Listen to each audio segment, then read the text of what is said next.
नमस्कार, आप देख रहे हैं FN इंडिया 18 टीवी चैनल। मैं हूं आपके साथ अंशु शर्मा। आज आपकी मुलाकात करा रहे हैं पथिक जनशक्ति पार्टी उत्तर प्रदेश प्रभारी राजकुमार महलू। आज मीडिया से रूबरू हुए वहीं प्रदेश प्रभारी राजकुमार महलू ने कहा, प्रदेश की जनता मौजूदा सरकार से त्रस्त हो चुकी है। सरकार हर मोर्चे पर फेल है, महंगाई आसमान छू रही है, बेरोजगारी का स्तर लगातार बढ़ रहा है। इन सभी समस्याओं से निजात दिलाने के लिए जनशक्ति पार्टी का प्रदेश में सत्ता तक पहुंचना जरूरी है, जिससे विकास के नए युग की शुरुआत हो सके। आइए सुनिए उत्तर प्रदेश प्रभारी राजकुमार महलू ने क्या कुछ कहा। उत्तर प्रदेश के अंदर 2022 का विधानसभा चुनाव लड़ेंगे। लगभग 100 सीटों पर अपने उम्मीदवार उतारेंगे।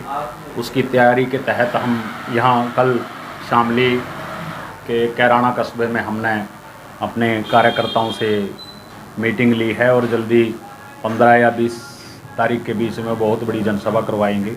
और जितनी भी पश्चिम उत्तर प्रदेश की विधानसभा हैं उनके ऊपर हम अपने उम्मीदवारों को उतारने के लिए यहाँ इस उपलक्ष्य से आए। तो सहारनपुर मंडल की कितनी सीटों से चुनाव लड़ने के लिए अभी तक कोई टिकट फाइनल हुआ है आपके प्रत्याशी?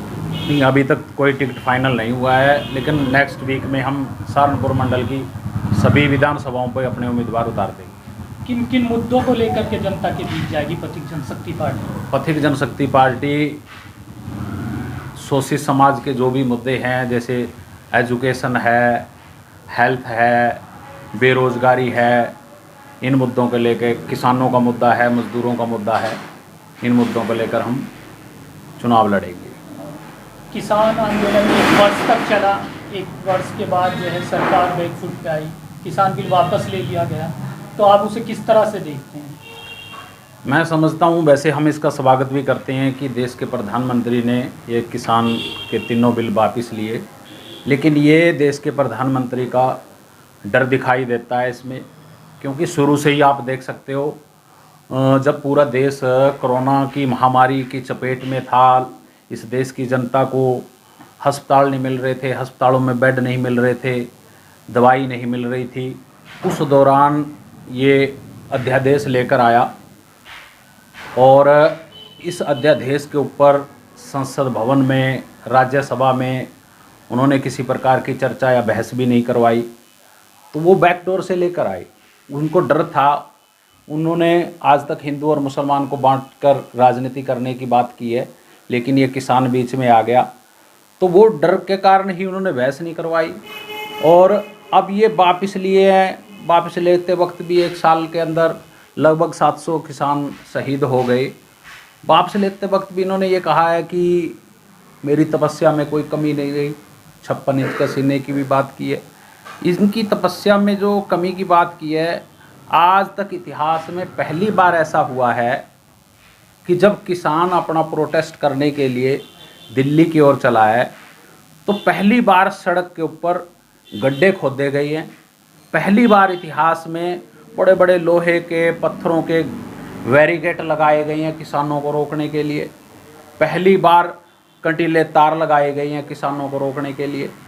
अगर इनको वापस ही लेना था तो 1-2 या महीने के अंदर वापस ले सकते थे। 1 साल का समय इसलिए लिया कि अपनी जिद पे अड़े थे, अपनी पूंजीपतियों को लाभ पहुंचाने के उद्देश्य से इन्होंने ये बिल पास करवाए थे।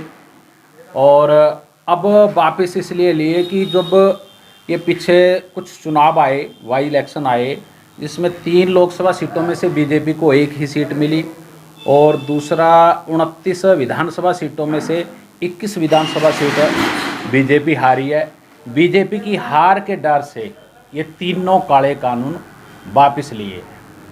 क्या पथिक जनशक्ति पार्टी उत्तर प्रदेश में किसी के साथ गठबंधन में भी जा सकती है? बिल्कुल, वो परिस्थितियों के मुताबिक देखेंगे, लेकिन पहली बार तो हम अपनी मजबूती से लगभग 100 सीटों पर अपने उम्मीदवार उतारेंगे।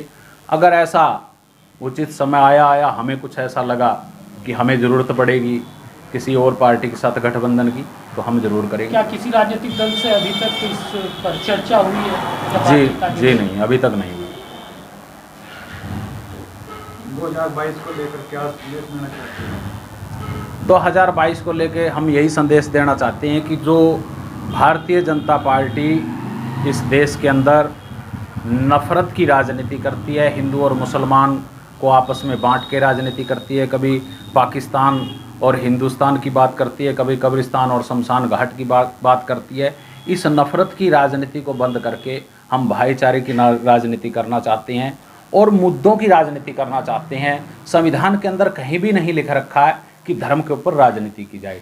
धर्म के ऊपर राजनीति करना देश को तोड़ने की बात है, देश के लिए बहुत नुकसानदायक है। हम संविधान के मुताबिक देश में राजनीति करेंगे, भाईचारे को कायम रखते हुए पथिक जनशक्ति पार्टी तो देश में जाएगी। कौन सी 100 सीटों पे आपका फोकस है चुनाव? यही अपन पश्चिम उत्तर प्रदेश आ गया, सारा उस पूर्वांचल आ गया उसमें, बाकी ये भागपत है, अपना इधर मेरठ है, इन तो जिलों मतलब मेन फोकस आपका पश्चिम उत्तर प्रदेश पे ही है? मेन फोकस पश्चिम उत्तर प्रदेश पे रहेगा। जहाँ जहाँ हमें कुछ तो उम्मीदवार बढ़िया मजबूत वाले मिलेंगे वहाँ हम पार्टी को उतारेंगे। दोस्तों, अगर आप हमारे channel FN India 18 TV channel को YouTube पर देख रहे हैं तो अभी सब्सक्राइब, लाइक और कमेंट करें। अगर आप Facebook पर देख रहे हैं तो पेज को लाइक जरूर करें। अगर Twitter पर देख रहे हैं तो फॉलो करें। अगर WhatsApp नंबर पर खबर पाना चाहते हैं तो अपना नाम पता लिखकर इस नंबर पर भेजें। नंबर कुछ इस प्रकार है 9410808433। साथ ही अगर पत्रकार बनने का जज्बा आपके अंदर है तो आपका स्वागत है। देखते रहिए FN इंडिया 18 टीवी चैनल, आपका अपना हिंदी न्यूज चैनल।